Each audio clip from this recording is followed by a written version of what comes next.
ದೊಡ್ಡ ದೊಡ್ಡ creators pixel ಲ್ಯಾಬ್ನಲ್ಲಿ ತಮ್ನೇಲ್ನ editing ಮಾಡ್ತಾರೆ. ತುಂಬ ಅಟ್ರಾಕ್ಟಿವ್ ಆಗಿ ಕಾಣಿಸುತ್ತೆ. ಅದೇ ರೀತಿ ನೀವು ಆ ತಮ್ನೇಲ್ನ ಮಾಡಬೇಕು, ಅದನ್ನು ಯಾವ ರೀತಿ ಮಾಡೋದು ಅಂತ ಹೇಳಿ ನಿಮ್ಗೆ ಗೊತ್ತಾಗ್ತಿಲ್ಲ ಅಂತ ಹೇಳಿದ್ರೆ ನಾನು ಈ ವಿಡಿಯೋದಲ್ಲಿ ಸ್ಟೆಪ್ ಬೈ ಸ್ಟೆಪ್ಸ್ ಹೇಳ್ತೀನಿ. ನೀವು ಎಲ್ಲೂ ವಿಡಿಯೋನ ಸ್ಕಿಪ್ ಮಾಡೋದಕ್ಕೆ ಹೋಗಬೇಡಿ. ಹೊಸದಾಗಿ ನನ್ನ ಚಾನಲ್ನ ನೋಡ್ತಾ ಇದ್ದೀರಾ ಅಂತ ಹೇಳಿದ್ರೆ ಸಬ್ಸ್ಕ್ರೈಬ್ ಮಾಡೋದನ್ನು ಮಾತ್ರ ಮರಿಬೇಡಿ. 2 ಬೈಟ್ಸ್ ಕನ್ನಡ ಚಾನಲ್ನ ಸಬ್ಸ್ಕ್ರೈಬ್ ಮಾಡಿ, ಸಪೋರ್ಟ್ ಮಾಡಿ. ಬನ್ನಿ ವಿಡಿಯೋ ಸ್ಟಾರ್ಟ್ ಮಾಡೋಣ. ಪಕ್ಕದಲ್ಲಿ ಸ್ಕ್ರೀನ್ನ ಹಾಕಿರ್ತೀನಿ.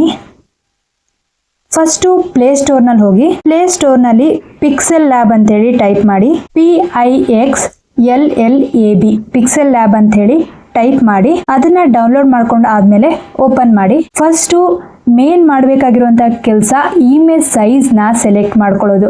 ನೀವು ಇಮೇಜ್ ಸೈಜ್ ಸೆಲೆಕ್ಟ್ ಮಾಡ್ಕೊಂಡಿಲ್ಲ ಅಂತ ಹೇಳಿದ್ರೆ ಆ ತಮ್ನೇಲ ಎಡಿಟಿಂಗ್ ಮಾಡೋ ವೇಸ್ಟ್ ಆಗುತ್ತೆ.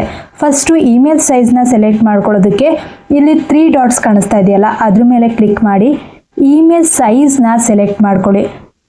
ಇಮೇಜ್ ಸೈಜ್ ಇಲ್ಲಿ ಪ್ರೆಸೆಂಟ್ ಪಕ್ಕ ಕಸ್ಟಮ್ ಅಂತ ಕಾಣಿಸ್ತಾ ಇದೆಯಲ್ಲ, ಅದ್ರ ಮೇಲೆ ಒಂದು ಆರೋ ಕ್ಲಿಕ್ ಮಾಡಿದ್ರೆ ಡೌನಲ್ಲಿ ಯೂಟ್ಯೂಬ್ ತಮ್ನೇಲ್ ಅಂತ ಇದೆ ಅಲ್ವಾ, ಅದ್ರ ಮೇಲೆ ಕ್ಲಿಕ್ ಮಾಡಿ ಓಕೆ ಕೊಟ್ಬಿಡಿ.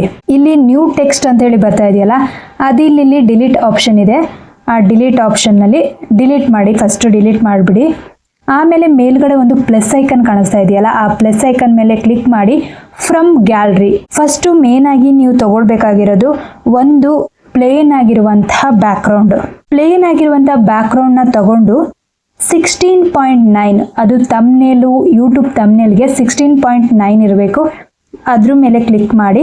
ಕ್ಲಿಕ್ ಮಾಡಿ ಆದಮೇಲೆ ರೈಟ್ ಮಾರ್ಕ್ ಕೊಡಿ, ಡ್ರ್ಯಾಗ್ ಮಾಡಿ ಆದಮೇಲೆ ನಿಮಗೆ ನಿಮ್ಮದೊಂದು ಫೋಟೋ, ಇನ್ನೊಂದು ಯಾವುದಾದ್ರೂ ಬ್ಯಾಕ್ಗ್ರೌಂಡ್ ಏನಾದರೂ ತುಂಬ ಅಟ್ರಾಕ್ಟಿವ್ ಆಗಿರುವಂತೆ ಅದೊಂದು ಬ್ಯಾಕ್ಗ್ರೌಂಡ್ನ ಆ್ಯಡ್ ಮಾಡಬೇಕಪ್ಪ.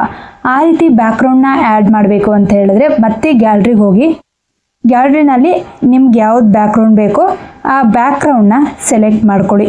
ಫಸ್ಟು ನೀವು ತಮ್ನೇಲ್ ಎಡಿಟಿಂಗ್ ಮಾಡೋದಕ್ಕಿಂತ ಮೊದಲು ಆ ಬ್ಯಾಕ್ಗ್ರೌಂಡು ಯಾವುದು ಬೇಕು, ಆಮೇಲೆ ಯಾವುದನ್ನ ನೀವು ಫೋಟೋನ ಕಟ್ ಮಾಡ್ಕೊಳ್ಬೇಕು, ಇದನ್ನೆಲ್ಲ ನೆನಪಲ್ಲಿ ಇಟ್ಕೊಂಡು ಫಸ್ಟು ಅವನ್ನೆಲ್ಲ ರೆಡಿ ಮಾಡಿ ಇಟ್ಕೊಳ್ಳಿ.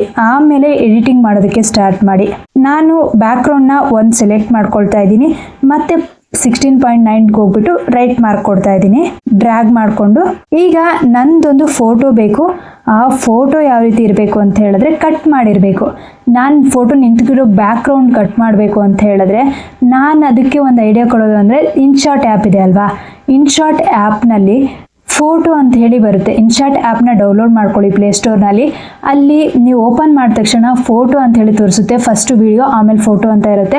ಆ ಫೋಟೋ ಮೇಲೆ ಕ್ಲಿಕ್ ಮಾಡಿದ್ರೆ ನಿಮ್ಗೆ ಅಲ್ಲಿ ಗೊತ್ತಾಗುತ್ತೆ ಒಂದು ಫೋಟೋ ಇರುತ್ತೆ. ಒಂದು ಫೋಟೋ, ಯಾವುದಾದ್ರೂ ಒಂದು ಫೋಟೋನ ನೀವಲ್ಲಿ ಆ್ಯಡ್ ಮಾಡ್ಕೊಳ್ಳಿ. ಆ್ಯಡ್ ಮಾಡಿಕೊಂಡು ನೆಕ್ಸ್ಟು ಕಟ್ಔಟ್ಗೆ ಹೋಗ್ಬಿಟ್ಟು ಅಲ್ಲಿ ಕಟ್ ಮಾಡಿ ಆದಮೇಲೆ ನಿಮ್ಮ ಫೋಟೋ ಇದೆಯಲ್ಲ ಅದನ್ನು ಎಕ್ಸ್ಪೋರ್ಟ್ ಮಾಡ್ಕೊಳ್ಳಿ. ಎಕ್ಸ್ಪೋರ್ಟ್ ಮಾಡಿಕೊಂಡು ಅದನ್ನು ಮತ್ತೆ ಗ್ಯಾಲರಿಗೆ ಹೋಗ್ಬಿಟ್ಟು ಅದೇ ಫೋಟೋನ ಆ್ಯಡ್ ಮಾಡಿಕೊಂಡು ಇವಾಗ ಯಾವ್ದು ನಿಮಗೆ ಬೇಕೋ ಆ ಫೋಟೋನ ಆ್ಯಡ್ ಮಾಡಿಕೊಂಡು ಸೈಡ್ಗೆ ಹಾಕ್ಕೊಳ್ಳಿ.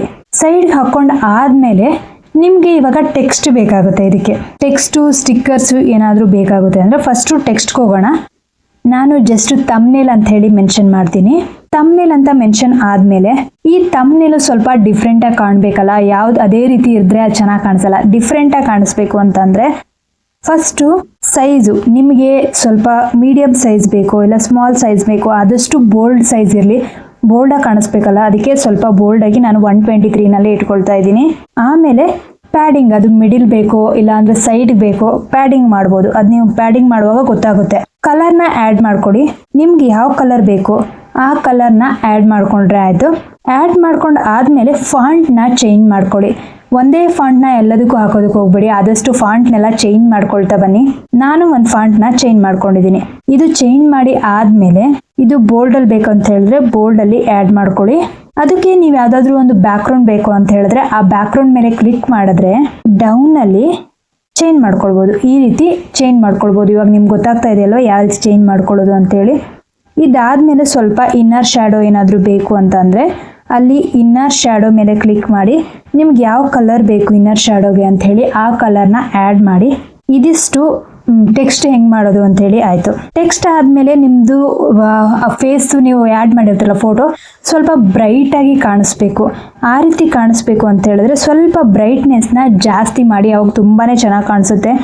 ಬ್ರೈಟ್ನೆಸ್ನ ಜಾಸ್ತಿ ಮಾಡಾದಮೇಲೆ ಮೀಡಿಯಮಲ್ಲಿ ಕಾಂಟ್ರಾಸ್ಟ್ನ ಆ್ಯಡ್ ಮಾಡಿ. ನಾನು ಸ್ವಲ್ಪ ಮೀಡಿಯಮಲ್ಲಿ ಕಾಂಟ್ರಾಸ್ಟ್ನ ಆ್ಯಡ್ ಮಾಡ್ತಾ ಇದ್ದೀನಿ.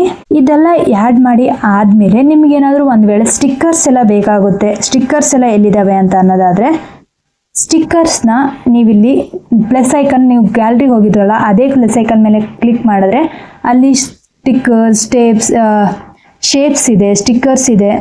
ಅದನ್ನೆಲ್ಲ ಬೇಕಾದ್ರೆ ನೀವು ಆ್ಯಡ್ ಮಾಡ್ಬೋದು. ನೀವೇ ಬೇಕಾದರೂ ಡ್ರಾ ಬೇಕಾದರೂ ಮಾಡ್ಬೋದು. ಆ ರೀತಿನೂ ಮಾಡ್ಕೊಳ್ಬೋದು. ಇಮೋಜಿಸ್ ಇದೆ, ಇಮೋಜಿಸ್ನ ಆ್ಯಡ್ ಮಾಡ್ಬೋದು. ಇನ್ನು ಜಾಸ್ತಿ ಬೇಕು ಅಂತ ಹೇಳಿದ್ರೆ ಇಲ್ಲಿ ಫೋರ್ತ್ ಆಪ್ಷನ್ ಇದೆ ಅಲ್ವಾ, ಇನ್ನು ಜಾಸ್ತಿ ಫೋಟೋಸ್ ಏನಾದರೂ ಬೇಕು ಅಂತ ಹೇಳಿದ್ರೆ ಫೋರ್ತ್ ಆಪ್ಷನ್ನಲ್ಲಿ ಫ್ರಮ್ ಗ್ಯಾಲರಿ ಅಂತ ಡೈರೆಕ್ಟಾಗಿ ಮಾಡಿದ್ರೆ ಅದು ಅಲ್ಲಿಂದ ಬರುತ್ತೆ. ಅಲ್ಲಿ ಬೇಕಾದ್ರೆ ನೀವು ತಗೊಳ್ಬೋದು. ಇಲ್ಲ ಪ್ಲಸ್ ಐಕನ್ ಮೇಲೆ ಅಲ್ಲಿ ಕ್ಲಿಕ್ ಮಾಡಿ ಅಲ್ಲಿ ಬೇಕಾದರೂ ನೀವು ಆ್ಯಡ್ ಮಾಡ್ಕೊಳ್ಬೋದು. ಇದನ್ನು ಹೇಗೆ ಎಕ್ಸ್ಪೋರ್ಟ್ ಮಾಡೋದು, ವಿಡಿಯೋ ಇವಾಗ ನೀವು ಏನೇನು ತಮ್ನೇಲ್ ಬೇಕೋ ಆ ತಮ್ನೇಲ್ನ ಎಡಿಟಿಂಗ್ ಮಾಡಿದ್ದೀರಾ, ಹೇಗೆ ಎಕ್ಸ್ಪೋರ್ಟ್ ಮಾಡೋದು ಅಂತ ಹೇಳಿದ್ರೆ ಇಲ್ಲಿ 3 ಡಾಟ್ಸ್ ಇದೆ ಅಲ್ವಾ, ಆ 3 ಡಾಟ್ಸ್ ಮೇಲೆ ಕ್ಲಿಕ್ ಮಾಡಿ. 3 ಡಾಟ್ಸ್ ಮೇಲೆ ಕ್ಲಿಕ್ ಮಾಡಿ ಆದಮೇಲೆ ಅಲ್ಲಿ ಎಕ್ಸ್ಪೋರ್ಟ್ ಇಮೇಜ್ ಅಂತ ಮೆನ್ಷನ್ ಆಗಿದೆ ಅಲ್ವಾ, ಅದ್ರ ಮೇಲೆ ಕ್ಲಿಕ್ ಮಾಡ್ತಾ ಇದ್ದೀನಿ. JPG ಯಲ್ಲೇ ಇರಲಿ. ಇಲ್ಲಿ ನೀವು ಚೇಂಜ್ ಮಾಡೋದಕ್ಕೆ ಹೋಗಬೇಡಿ. ಡೆಮೆನ್ಷನ್ಸ್ ಅಂತ ಇದೆ ಅಲ್ವಾ, ಅದನ್ನು ಚೇಂಜ್ ಮಾಡೋದಕ್ಕೆ ಹೋಗಬೇಡಿ. ಒಂದು ವೇಳೆ ಕಸ್ಟಮು ಇಲ್ಲ ಡಿಫಾಲ್ಟಲ್ಲಿ ಇಡಿ, ಬೇರೆ ಯಾವುದನ್ನ ಹೈ, ವೆರಿ ಹೈ ಅಂಥವೆಲ್ಲ ಇಡೋದಕ್ಕೆ ಹೋಗಬೇಡಿ. ಯಾಕಂದ್ರೆ ನಾನು ಒಂದ್ಸಲಿ ಆಲ್ರೆಡಿ ಟ್ರೈ ಮಾಡಿದ್ದೀನಿ. ಅವಾಗ ಏನು ಆಯಿತು ಅಂತ ಹೇಳಿದ್ರೆ ಅದನ್ನು ನಾನು ತಮ್ನೇಲ್ನ ಎಡಿಟಿಂಗ್ ಮಾಡಿ ಆದಮೇಲೆ ನಾನು ಅದನ್ನು ಅಪ್ಲೋಡ್ ಮಾಡೋಕ್ಕೆ ಹೋದಾಗ, ಯೂಟ್ಯೂಬಲ್ಲಿ ಅಪ್ಲೋಡ್ ಮಾಡೋದಕ್ಕೆ ಹೋದಾಗ ಅದು ತಗೊಳ್ಳಿಲ್ಲ.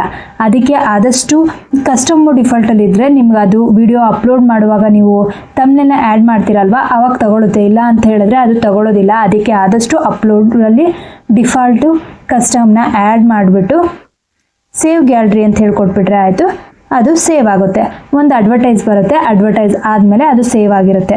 ಇದಿಷ್ಟು ಆದಮೇಲೆ ಎಲ್ಲಿ ಇದು ನಿಮಗೆ ನೆಕ್ಸ್ಟು ಇದನ್ನು ನೋಡೋದಕ್ಕೆ ಬೇಕು. ಇವಾಗ ನೀವು ಯಾವುದು ಆ್ಯಡ್ ಮಾಡಿರ್ತೀರಲ್ವ ಅದು ನಿಮಗೆ ಮತ್ತೆ ನಿಮ್ಮ ತಮ್ನೇಲ್ ಏನಾದರೂ ಸ್ವಲ್ಪ ಚೇಂಜಸ್ ಮಾಡೋದಕ್ಕೆ ಅವೆಲ್ಲ ಮಾಡೋದಕ್ಕೆ ಎಲ್ಲಿ ನಾನು ಇದನ್ನು ಸೇವ್ ಮಾಡಿ ಇಟ್ಕೊಳ್ಳೋದು, ಈ ಪಿಕ್ಸೆಲ್ ಲ್ಯಾಬಲ್ಲೇ ಎಲ್ಲಾದರೂ ಸೇವ್ ಮಾಡೋ ಆಪ್ಷನ್ ಇದೆಯಾ ಅಂತ ಹೇಳಿದ್ರೆ ಹೌದು, ಪಿಕ್ಸೆಲ್ ಲ್ಯಾಬಲ್ಲಿ ಇಲ್ಲಿ ಸೇವ್ ಆಪ್ಷನ್ ಅಂತ ಇದೆ ಅಲ್ವಾ, ಸೇವ್ ಆ್ಯಸ್ ಪ್ರಾಜೆಕ್ಟ್ ಅಂತ ಮಾಡಿಬಿಟ್ಟು ಅಲ್ಲಿ ನೀವು ಯಾವುದು ಇವಾಗ ತಮ್ನೇಲ್ ಅಂತ ಹೇಳಿ ಮೆನ್ಷನ್ ಮಾಡಿದ್ದೀರಲ್ವಾ, ತಮ್ನೇಲ್ ಅಂಥೇಳಿ ನಾನು ಮೆನ್ಷನ್ ಮಾಡಿದ್ದೀನಿ. ತಮ್ನೇಲ್ ಅಂತ ಮೆನ್ಷನ್ ಮಾಡಿಬಿಟ್ಟು ಓಕೆ ಅಂತ ಕೊಟ್ಟರೆ ನೆಕ್ಸ್ಟು ನೀವೇನಾದರೂ ಸ್ವಲ್ಪ ಚೇಂಜಸ್ ಮಾಡಬೇಕು ಅಂತ ಹೇಳಿದ್ರೆ ಡೈರೆಕ್ಟಾಗಿ ಪಿಕ್ಸೆಲ್ ಲ್ಯಾಬಲ್ಲಿ ಬಂದುಬಿಟ್ಟು ಪ್ರಾಜೆಕ್ಟ್ನ ಚೆಕ್ ಮಾಡಿದ್ರೆ ಆ ಪ್ರಾಜೆಕ್ಟ್ನಲ್ಲಿರುತ್ತೆ, ಅಲ್ಲಿ ನೀವು ಚೆಕ್ ಮಾಡ್ಕೊಳ್ಬೋದು.